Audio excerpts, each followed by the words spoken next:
It happened in a matter of seconds. In the pitch black of the Strait of Hormuz, 14 Iranian fast attack craft thought they had the jump on the USS Preble. They were wrong. For years, the world has speculated about directed energy weapons. Today, the speculation ended. You are looking at the first confirmed combat use of the HELIOS Laser System during Operation Epic Fury. No missiles, no sound. Just a 60-kilowatt beam of light melting engines from 5 miles away.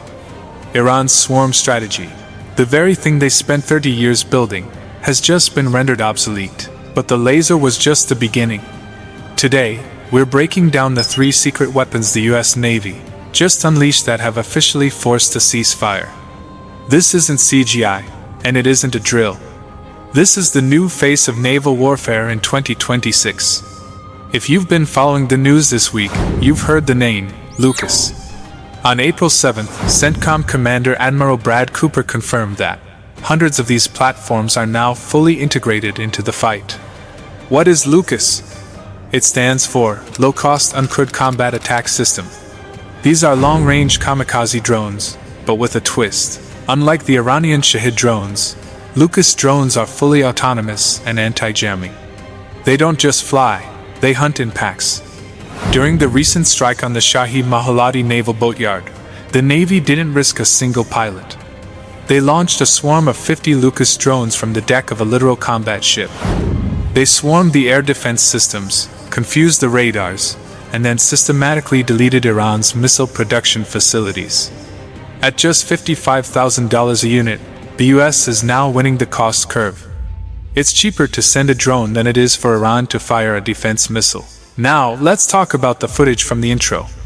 The weapon that has Iran's Revolutionary Guard terrified is the HELIOS, high-energy laser with integrated optical dazzler and surveillance. Why is this a nightmare for Iran? Because of the infinite magazine. Traditional ships carry a limited number of missiles. Once they're out, they are vulnerable. But HELIOS? As long as the ship has fuel for its engines, it has ammo.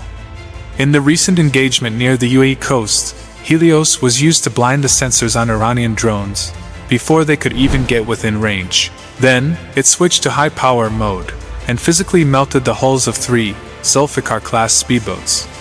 This is why the US Navy is standing its ground in the strait. They aren't just defending, they are making it impossible for the enemy to even get close enough to see them. The third weapon is one that sounds like science fiction, the HVP.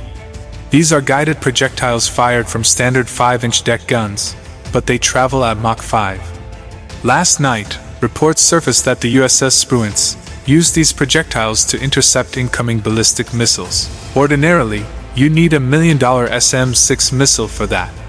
But an HVP round? It's a fraction of the cost and travels so fast it destroys targets through pure kinetic energy. Basically a flying telephone pole hitting you at 4,000 miles per hour. By integrating these into the Aegis combat system, the US Navy has created a steel dome over the Persian Gulf. Iran's missile threat, the core of their power, is being swatted out of the sky for pennies on the dollar. As of this morning, April 10th, 2026, a ceasefire has been called. But don't be fooled.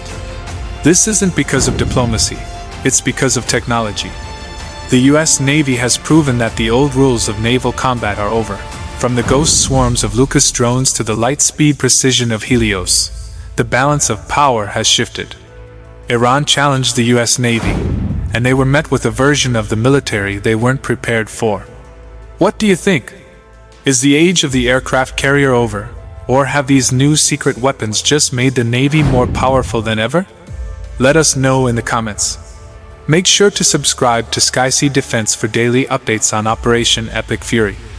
This is the front line. We'll see you in the next one.